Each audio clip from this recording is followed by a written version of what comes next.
what is the thing contrary that we can do? And that is, we can start being the person which God very much desires from us.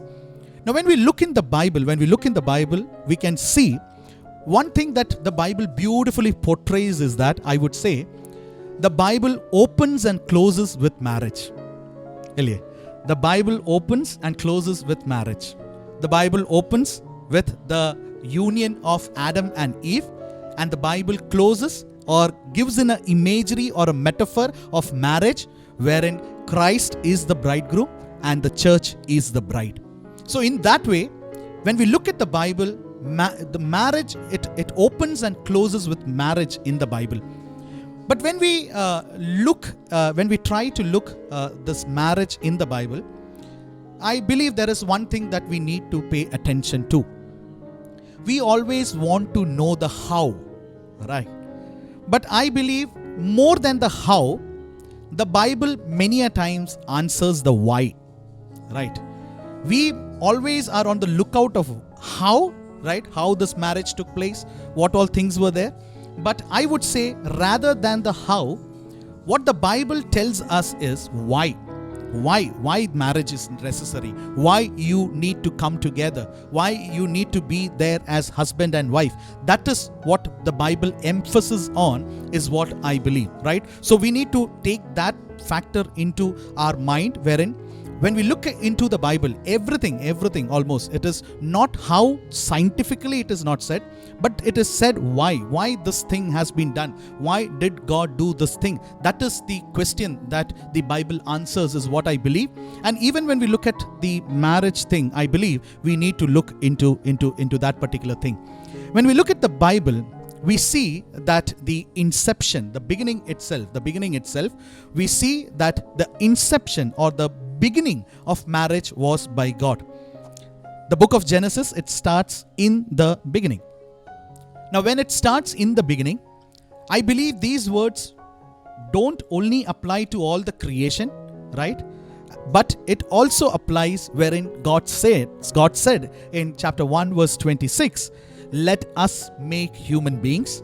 And in chapter 2, wherein Eve is made out of Adam. The very inception of, or the very plan, right? It was by God. That is something that we need to understand. When we look into the Bible, when we look at marriage as a whole, we need to understand that this was something that was designed by God. Marriage was designed by God. And today, wherein we have different ways of looking out this marriage, wherein certain countries have given in, it has been legal in many ways, but the plan and the design that was there by God, that we need to understand. It was designed by God in this way, and that is what we need to understand. Second, when we look at the Bible as a whole, outcome of everything that God did was very good, right? Everything that God created, and He said it was good. Everything. And that, I believe, goes along with the marriage also, institution of marriage also. Marriage too was very good. If we look into the Bible, not good in the parayana otta verse ullu, and that is in Genesis chapter 2 verse 18. It is not good for Adam to be alone. And that is where he created Eve. But once Eve was created, I believe that too became very good. That was the only thing that was not good, is what God was said when He looked around everything. And it was at the completion of Eve, wherein He said, I'll make him a helper suitable for him, fit for him. I believe the outcome came out to be very good. And the third, what was the purpose of it?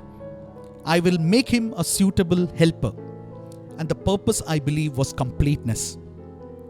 Adam had everything with him, but he was not absolutely complete. He was not complete. And in that sense, with the coming of Eve, he was complete. Now we have a certain difficulty in understanding this helper thing and suitable helper, that word, right? When we look at the Eve being created in the Bible, Eve was not created out of ground, but she was taken from the rib. Now, there are few feminists who say that because of this reason, females are of better quality than men. Right? നിങ്ങളെ പൊടിയിൽ നിന്നാണ്, ഞങ്ങളെ എല്ലിൽ നിന്നാണ്. I am not going into those things. Right? But what I would try to say is that when I look at it, I believe that, see, she was created of the same nature as that of man. Right? She was created of the same nature as that of man, of equal worth and not a lesser being. Now you would ask, if that is the case, why a helper? That is a problem to all of us, and that is where most of the men take this verse and try to say that you are made as a helper. Joli cheyyuka, enikku vendite karyangal cheyyuka, that is what is assigned to you. But I did search around, and when I looked around this word helper, many of us would like to associate this word hierarchically, right? Thinking Adam is the boss, Eve is the assistant, right? Eve is the apprentice. That is how we would like to see this word. But when we look at the Old Testament and we look at this word helper, I found out that this word helper appears 21 times, right?